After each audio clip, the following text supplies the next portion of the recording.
3 in the morning, the house is completely silent, and then your dog lifts its head and howls. One long, sustained note aimed straight into the darkness. You sit up, you look around, nothing, no car outside, no animal at the window, no sound you can identify, just your dog staring at a wall, howling at something only they can perceive. Most people have 3 explanations for this. 1, it's random. 2, they're imitating wolves.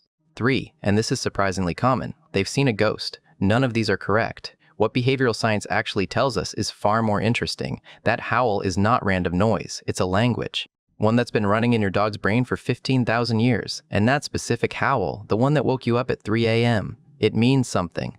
To understand what your dog is doing when it howls, you first have to understand what howling actually is.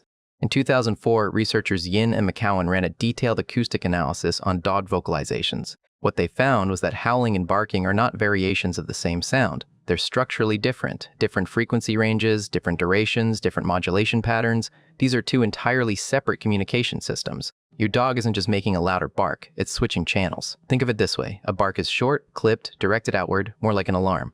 A howl is sustained, continuous, carrying layers of acoustic information. If a bark is a single word, a howl is closer to a sentence. And that distinction matters, because the question isn't why your dog is making noise, the question is what your dog is saying. But here's where it gets deeper. In 2010, Pongras and colleagues identified 6 distinct categories of howling triggers: isolation, sirens, social facilitation, music, territorial response, and pain. Each of these triggers produces a measurably different acoustic pattern. Dogs don't howl randomly. They howl specifically. The context shapes the sound, and the sound carries the context. A vocalization survey by Lord and colleagues in 2009 confirmed this across 10 different breeds.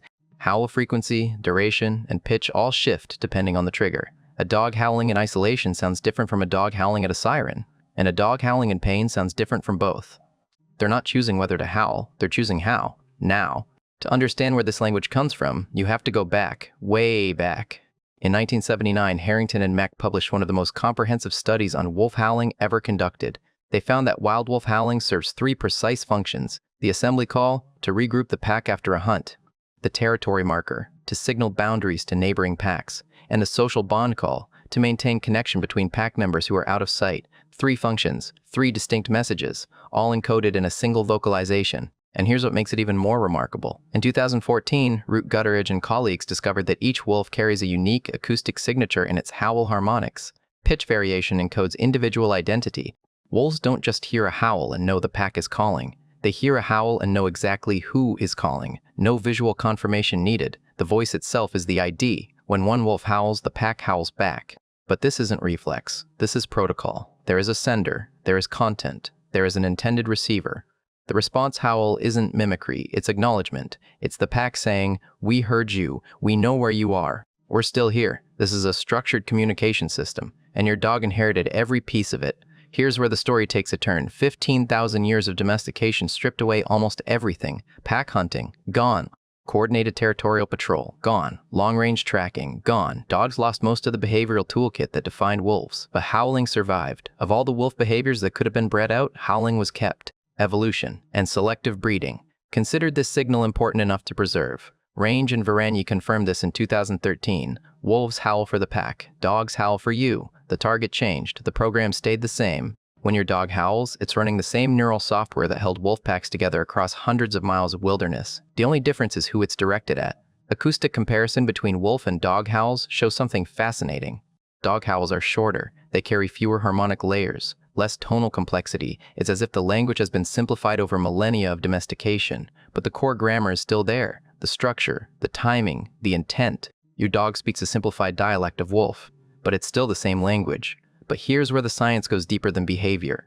In 1998, neuroscientist Jacques Panksepp mapped what he called the panic GRI reef system, a hardwired circuit buried deep in the subcortical brain. This circuit exists in all mammals, and it activates during howling. What this means is profound. When your dog howls, it's not making a conscious decision.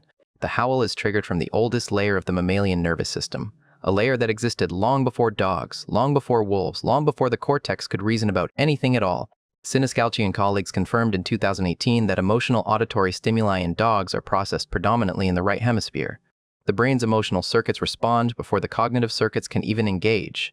When your dog hears a howl trigger, a siren, a distant dog, an ultrasonic sound, the brain reacts before your dog has time to think. The howl begins in emotion, not in thought, and the body follows.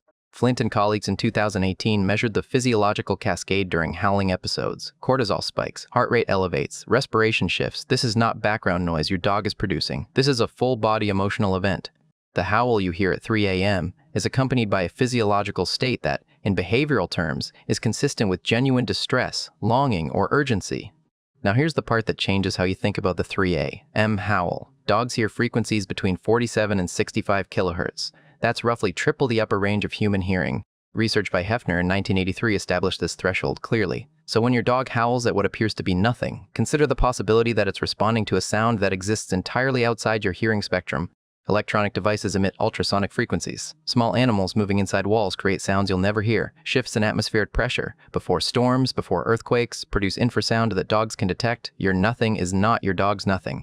What looks like howling at ghosts may simply be howling at reality, a reality your ears were never built to access. Not all dogs howl equally, and the pattern is telling. Serpell and Su published data in 2005 showing that breeds closest to wolves, huskies, malamutes, Shiba Inus, howl 5 to 8 times more frequently than brachycephalic breeds like pugs and bulldogs. The predictor isn't personality, it's genetics. The closer a breed sits to the wolf on the phylogenetic tree, the more it howls. Lord and colleagues found something equally revealing. Ancient breeds retain a broader vocalization repertoire, more types of sounds, more variation in delivery. Modern breeds have gradually lost that range. Howling has been replaced, in many breeds, by bark variations. The vocabulary shrank, not through evolution, but through selective breeding.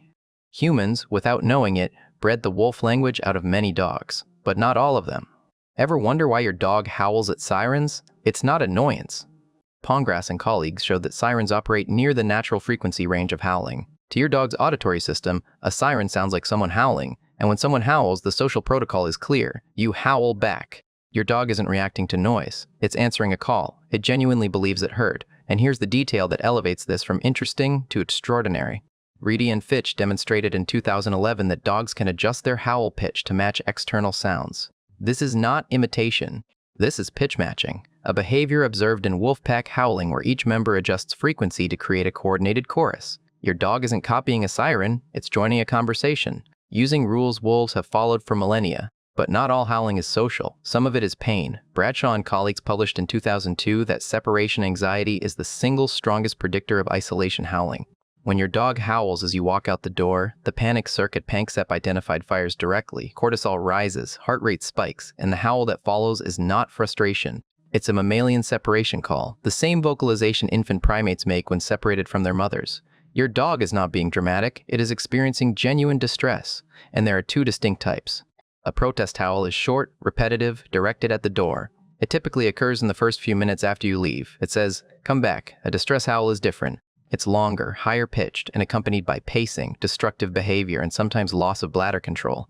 It says, "I can't cope." Two different sounds, two different signals, two very different levels of emotional suffering. Learning to distinguish them matters, because the response to each is different. There's one more type of howling that deserves attention, and this one is harder to hear. In senior dogs, typically over 10 years old, nocturnal howling can emerge suddenly. Mills and colleagues published in 2020 that this pattern is strongly associated with canine cognitive dysfunction. The brain is gradually losing its spatial and temporal map. The dog wakes in the middle of the night and no longer recognizes where it is. The howl that follows is not loneliness. Behaviorally, it's consistent with confusion and disorientation. If your dog is over 10 and has recently started howling at night, especially if accompanied by disorientation, wandering, or staring at walls, this is worth a veterinary conversation. Not because anything is necessarily wrong, but because early evaluation can make a meaningful difference in how that chapter unfolds. This isn't a training problem, it's a neurological signal, and your vet is the right person to assess it.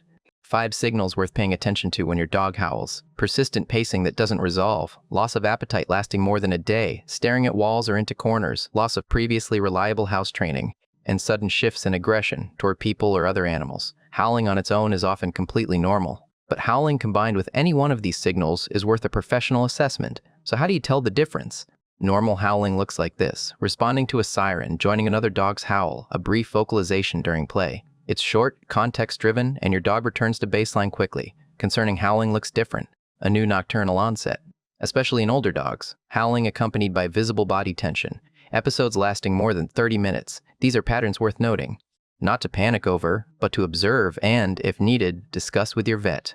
3 a.m. That howl in the dark, you know what it is now. It's not random, it's not imitation, it's not ghosts. It is a language with a sender, a message, and 15,000 years of evolution behind every note. From wolf pack assembly calls across frozen tundra to your living room at 3 in the morning, the signal never stopped. Only the listener changed. Next time your dog howls, don't tell them to stop, just pause and listen. Because that sound might be a pack call that never found its pack, an "I'm here" aimed at someone who left, or an "I need you" spoken in the only language they have, 15,000 years. And they're still saying it, to you.